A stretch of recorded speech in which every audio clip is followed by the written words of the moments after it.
Welcome fellow Limbus company managers. After making a video about the female characters of Canto VII and their relationships, I feel I should do an honorable thing, a proper thing, and try to also talk mad shit about the guys. Especially since, yes, we do have masses of people ready to plunge headfirst into Cromer's hole, but we also have a respectable number of people just wanting to get stepped on by Daddy Virgilius. I see you. Anyways, Canto VII, let's look at how these guys' dating life might look. Starting with Hugo. You know, when I first saw him I almost thought this design on his hood is cat ears. But this is no cat boy. And these marks are more akin to horns of a little trickster devil. This guy is shady and opportunistic. His whole thing is to latch onto someone for a big payout, hoping he won't get burned. Literally a parasite. Hugo is a hustler, and I feel his whole lifestyle is like that. He is one of those fast-talking guys who always knows the info about things and has the next big scheme lined up. And this time it will all pay off. Meanwhile, they don't even have a home. He likely shacks up with his current girlfriend, not even paying rent, promising a high life while leaving his dirty socks and shoes everywhere. Honestly, now that he's dead, his girl is just better off. D tier immediately for deadbeat. Now I will have to make shit up like crazy, cause next on the list is the Fanghunt Fixer, and we honestly don't know much about the guy. But alright, we do have Fanghunt Office ID and we do have some characterization. He is intimidating and quick to anger, and he lightly talks about people dying to blood fiends, but it seems most fixers talk lightly about others dying. And this guy fights our group hoping to send us home, which I see as a sort of distorted caring. Better to injure us than to have us die to literal vampires.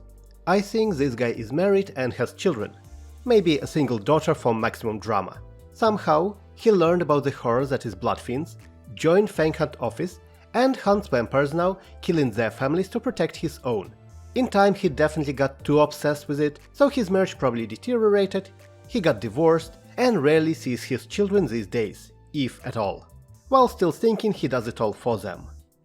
Also D tier for divorced dad.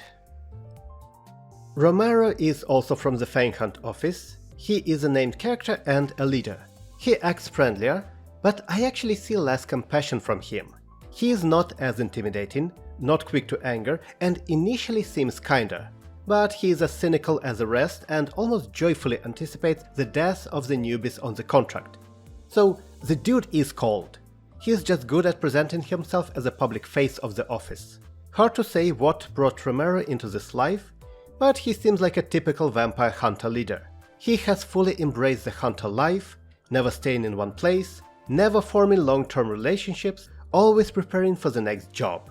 He would lead his team during the hunt with maximum efficiency and safety, then he would party hard before getting ready for the next job.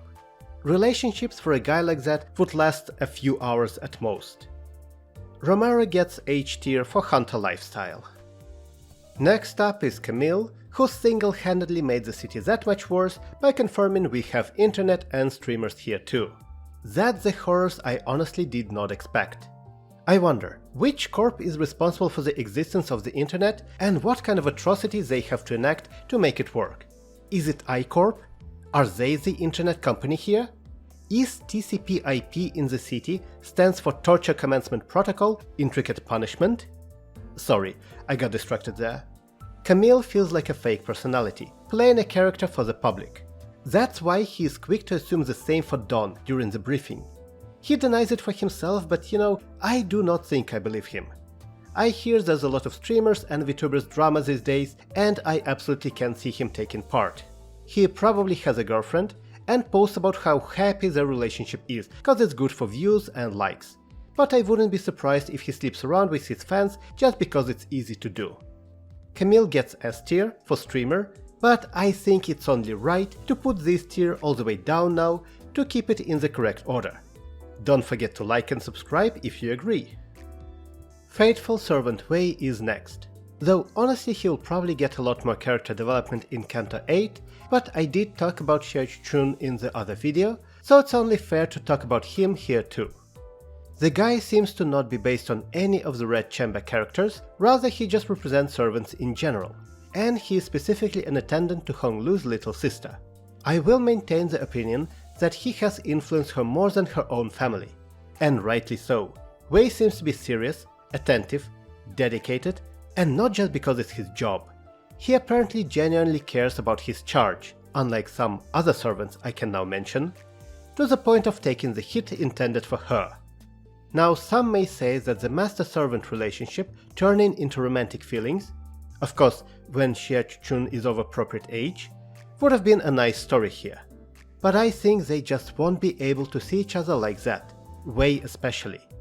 At the same time, I cannot imagine him leaving her side, so I don't think he would have any time for any sort of dedicated relationship or marriage. He is married to his job already. Wei gets A tier for attendant. And yes, the current highest tier is someone whom I suspect to be not in a relationship at all. That's just how things are today. Time to look at Cesara's colleague, Alessio. Again, I will have to make up absolutely maddest shit here, cause there's almost nothing to the guy. He shows up as P Corp representative, gives a briefing, and leaves. He is a class 3 documentation staff manager, which I have no idea if that's high rank or not, but it sounds boring as hell. He seems to be a boring, by-the-book kind of guy, tasked with making sure information is provided and not caring much afterwards. Even him asking for a minute of silence feels like something he's reading from a checklist of things to do. The only, and I do mean only, remark that seems to provide some hint about his personality is his very first line. Round 4 against La Mancha Land, huh? Now, this is me grasping at the thinnest of straws here, but I now imagine that he secretly loves overseeing this contract and these briefings, because he gets to see fixers suffer and die and hear their reports of blood-fiend horrors. So yes, I am calling it. This guy is a perverted, voyeuristic personality. I mean, just look at him. He appears boring as hell and he wears a skin-tight suit. Girl in a skin-tight suit is sexy. Man in a skin-tight suit is a closet maniac. He might be pretending to be normal, but I am pretty sure he pays money to do wild sex stuff with women dressed up as fixers during his off-work hours. C tier for corporate creep. Another nameless fixer is the guy from Firefist office, but thanks to the Firefist ID we pretty much know this guy's whole story. He had dreams. He didn't have the best life, but he was hoping their office would get lucky with a big job and they all could move to some fancy building and properly establish themselves. And he was inspired by the big sis of the office. Might be he even had a crush on her, so he wholeheartedly supported her dreams of making the office more known, which now contributes to his survivor's guilt, because not only he is the one to survive, while everyone else, including the big sis, died, but he feels it's his fault for not stopping this contract. Sad thing is, this is a prime example of a guy whose life was perfectly alright. He might even have been about to get a girl. And then everything crashed and burned, quite literally, because we are in the city. Firefist Office Fixer gets B tier for Broken Brother. Okay, time for a big one. Sansón is... honestly, he's kind of an asshole. A very theatrical asshole. This one requires some book knowledge.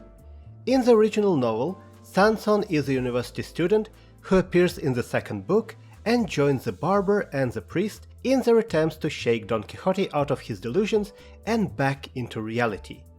He tries that by disguising himself as a knight and challenging Don Quixote to a duel to make him stop his adventures if Don Quixote loses. So Sansón goes for a very indirect and trickstery and theatrical approach, which takes imagination but requires maximum bullshitting. In Limbus Company he is a powerful blood fiend, and one thing we know is that he is part of the blue team.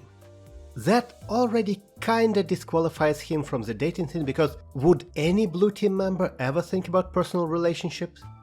But the big trait of Sansón is that he directs theatrical plays throughout the canto, with elaborate decorations and some sort of mind control to make everyone act out their roles. and he is very invested in the performance he prepared, saving all important Bloodfiends before they can be killed, so they can still play their parts later, even going as far as to attack directly, though normally Sansón acts almost detached from the whole thing, like an impartial narrator. So, dating or not, however this guy interacts with others, he would want complete control. With him around, nobody would really feel like themselves.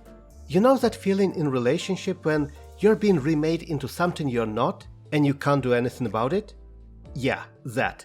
Definitely not talking from personal experience here. Anyways, Sansón gets C tier for complete control. Next is another tragic one, the priest. His story is also pretty much known without any guesswork required. Being part of the La Mancha Land Bloodfiend family, he decided not only to support the whole idea, but provide counseling for pretty much every other Bloodfiend involved. I will assume that the priest was always like that, ready to listen to others, provide guidance or kind words, which is a rare quality. There's not enough good listeners out there. Problem is, he was too good. Not only did he listen, but he emphasized with those he listened to, which is, great in a relationship, but not so great when you're listening to hundreds of suffering, syringe-licking Bloodfiends. In a relationship, he would be that partner who is too nice and attentive to everyone, trying to help the whole world. So you would sometimes wonder if he cares about you as much as he cares about everyone else. But really, he should have just had a relationship with the barber and counseled her alone. Might have saved some little bit of sanity for them both. Priest gets B tier, also for Broken Brother, and because bro is literally in his name. And now, the man himself, Don Quixote of La Mancha Land. This guy is 100% a Gemini. I know that part of it is probably him living for hundreds of years as Bloodfiend and just being bored and trying to find entertainment, but he just goes from interest to interest in a heartbeat. Interest in fixers and desire to cosplay and become one, interest in collecting relics, even though he got fakes countless times. Idea of helping humans in the war against Bloodfiends, playing role of adventurers in front of humans, just for fun. Decision to randomly open up a whole amusement park. Don Quixote of La Mancha Land would hear about something, get interested, and then use his whole attention and intellect to pursue that whatever thing. People call it a midlife crisis, but chasing your dreams is so much better name for it. In any case, Gemini types like Don Quixote of La Mancha Land can hold a relationship, but only if their partner proves to be constantly interesting. It's just how they are, always requiring some sort of stimulation to their senses and their intellect. And they cannot be expected to not randomly wander off and do their own thing from time to time. Honestly, I feel he had that with Barry. She provided interesting things for him to engross himself in, and then he would go and experience the world in new ways through that new interest. Makes one wonder how their relationship would have looked if things didn't crush and burn like they did. Don Quixote gets L tier, of course, for La Mancha Land. And by the power of editing, I will declare L tier to be legendary, and so it goes to the very top. He is a one-man amusement park, full of wonder and wild rides, trying very hard to stay detached from reality. And that's the list. Honestly, this is not the best look. We got creeps and control freaks together with heaps of horrible tragedies, but that's just how things are in the city. One guy doing alright his way, and I still don't think he can even be in a relationship. Also, I really hope he won't get completely crushed by Canto VIII. Now, with Canto VIII coming soon, I know I will be playing that, and then reading Dream of the Red Chamber right after. That will be an adventure on its own.